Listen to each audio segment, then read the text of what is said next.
Mahmood Ahmadinejad Iran के पूर्व राष्ट्रपति 2005 से 13 तक कट्टरपंथी राजनीतिक छवि इनकी जो बनी हुई है। और सबसे चौंकाने वाली बात क्या है दर्शकों, समझिए, इजराइल के खिलाफ बहुत बड़े बड़े और कड़े बयान दिए हैं। यह बात डोनाल्ड ट्रंप को पता थी। ट्विस्ट देखिए आप, इस पूरे महायुद्ध की पिक्चर में कैसे ट्विस्ट सामने आ रहा है। यह बात डोनाल्ड ट्रंप को पता थी कि इजराइल के खिलाफ लगातार ये बोलते हैं। ईरान की घरेलू राजनीति में विवादित चेहरा है और इनके सियासी सफर को भी समझिए।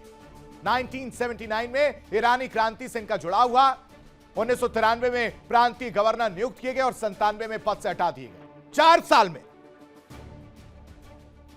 और उसके बाद 2003 में वापस तेहरान के मेयर बनते और फिर साल आता 2005 जब पहली बार राष्ट्रपति चुने गए। 2009 में विवादित चुनाव और बड़े विरोध प्रदर्शन में नजर आए। 2013 में राष्ट्रपति कार्यकाल समाप्त हो गया और चुनाव से बाहर हो गए। और हमेशा विवादों में अहमदीनेजाद रहते हैं, चाहे 2009 चुनाव की बात की जाए। आरोप लगा, धांधली के आरोपों से ईरान हिल गया था। विपक्षी प्रदर्शनों पर सख्ती से कार्रवाई की गई। इनकी नीतियों पर अंतर्राष्ट्रीय विवाद है। परमाणु कार्यक्रम को लेकर पश्चिम से टकराव है और यह बात डोनाल्ड ट्रंप पूरी तरह से जानते थे, लेकिन फिर भी इजराइल को दरकिनार करने के लिए अंदर खाने खिचड़ी पका रहे थे। कैसे, इस रिपोर्ट में देखिए। और रिपोर्ट आपको दिखाएंगे, लेकिन एक और जानकारी आपके साथ साझा कर लेते हैं। अहमदीनेजाद सुप्रीम क्यों है और क्या इसके पीछे मंशा थी?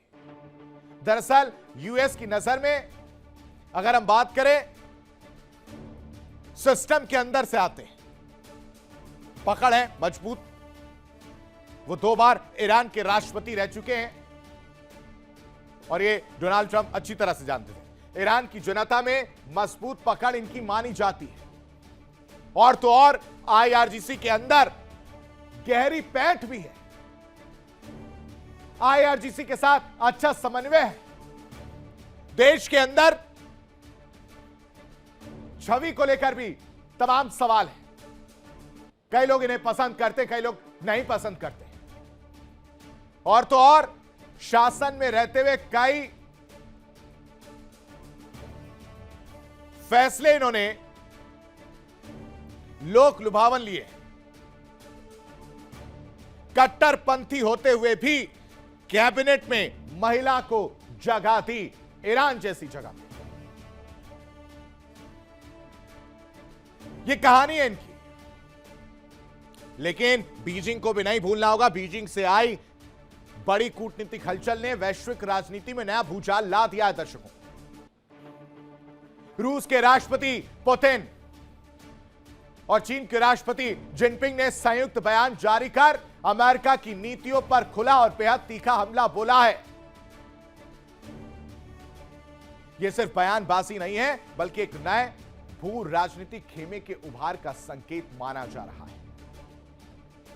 अब आप इस वार को समझिए कि अमेरिका के लिए कितना बड़ा प्रहार है, कितना बड़ा वार है। तीखी टिप्पणियां की गई, मुलाकात होती है, साथ में बैठते हैं और कहा जाता है कि अमेरिका आंतरिक मामलों में हस्तक्षेप कर रहा है। वैश्विक व्यवस्था में संतुलन की जरूरत है और इसकी वजह से यूरेशियन देशों को एकजुट होना होगा, यह कहा गया। संयुक्त राष्ट्र संधि की रक्षा जरूरी है। और फिर उसके बाद से जब संयुक्त बयान सामने आता है दर्शकों, तो वैश्विक राजनीति में हलचल बढ़ जाती है। रूस चीन का नया वर्ल्ड पावर का संकेत, और इस संकेत ने मिलकर वैश्विक व्यवस्था पर सवाल उठाए। ब्रिक्स और यूरेशियन गठबंधन को मजबूत करने पर जोर दिया है। क्या है ये कहानी, इस रिपोर्ट में समझिए।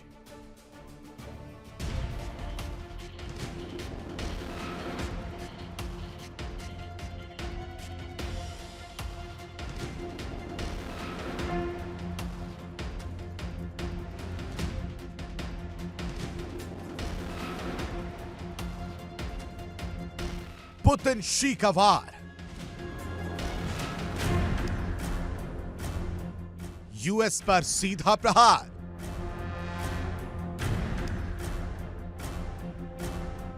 बीजिंग में गूंजा नया वर्ल्ड पावर।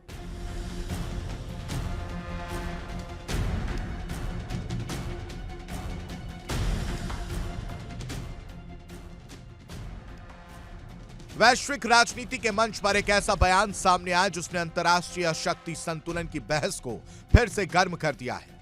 बीजिंग में हुई अहम बैठक के बाद रूस के राष्ट्रपति पुतिन और चीन के राष्ट्रपति जिनपिंग ने संयुक्त रूप से अमेरिका की नीतियों पर बेहद तीखा और सीधा हमला बोला।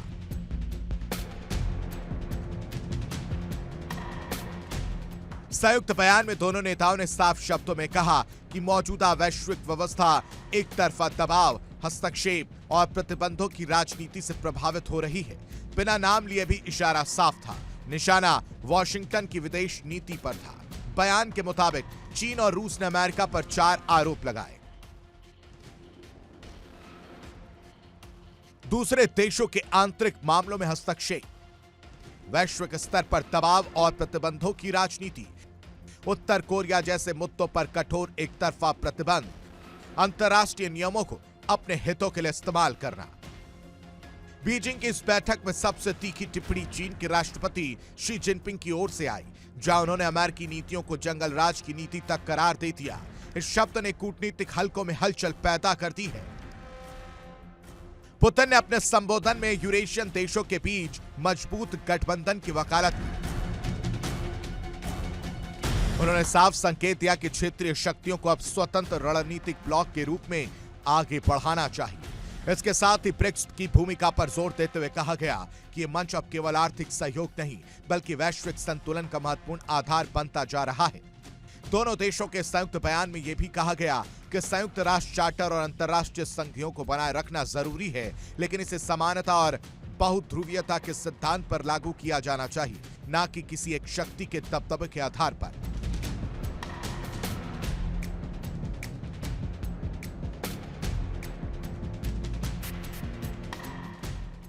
इस बैठक के बाद साफ संकेत है कि दुनिया अब एक नई भू राजनीतिक खींचतान की ओर बढ़ रही है, जहां एक तरफ अमेरिका और उसके सहयोगी हैं और दूसरी तरफ चीन रूस के नेतृत्व में यूरेशियन और ब्रिक्स केंद्रित शक्ति समीकरण उभर रहा है। कुल मिलाकर यह बयान सिर्फ कूटनीति नहीं बल्कि आने वाले समय की वैश्विक शक्ति संरचना का एक सख्त संकेत माना जा रहा है। Bureau report, India daily. Beijing वार्ता और इस वार्ता के बाद जारी संयुक्त संदेश में पुतिन और जिनपिंग ने अमेरिका पर 4 मोर्चों पर गंभीर आरोप लगाए। पहला आरोप आप देखिए, दूसरे देशों के आंतरिक मामलों में हस्तक्षेप और गुटबाजी को बढ़ावा देते हैं, यह आरोप लगाया गया। दूसरा आरोप पश्चिमी प्रतिबंधों को हथियार की तरह इस्तेमाल करने का आरोप है।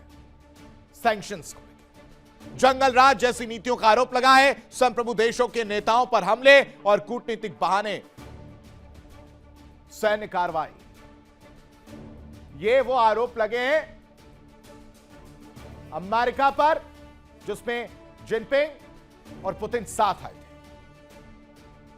ये आरोप लगे, हकीकत, तस्वीर दिखाई गई। चौथा आरोप आप देखिए, उत्तर कोरिया पर लगे प्रतिबंध विकास विरोधी है,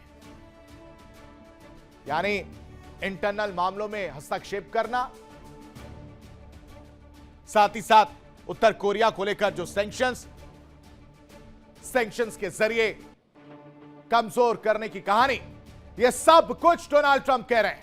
एक तरफ बयानबाजी की आग तो दूसरी तरफ कूटनीति की चालें और बीच में फंसा हुआ है वैश्विक शक्ति संतुलन। ट्रंप की चेतावनी हो या रूस चीन का संयुक्त दबाव, सऊदी यूएई का बदला रुख हो या अमेरिका की नई रणनीति, दर्शकों, दुनिया एक ऐसे मोड़ पर इस वक्त खड़ी है जहां हर फैसला आने वाले समय की दिशा तय करेगा।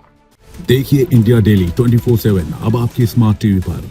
इंडिया डेली मौजूद है सभी डिजिटल प्लेटफॉर्म पर लाइव और लगातार। इंडिया डेली 24/7 हर दिन राष्ट्र को समर्पित।